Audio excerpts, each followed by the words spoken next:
magluluto yan siya ng ano yun?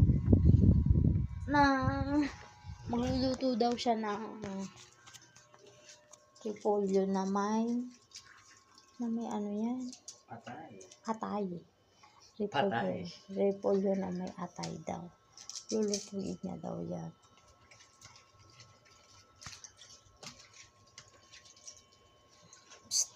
Hi. Hi. Ay, wow.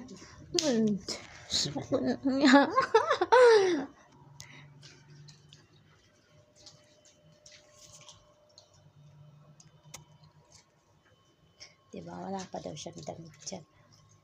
Papakyut lang yan siya. Kasi nga, gusto niya malibugan daw ako sa kanya. Kaya hindi siya nagdamit. Napakita niya yung abs niya. Wala pa naman siyang abs. Diba, guys? Ay, may init pala.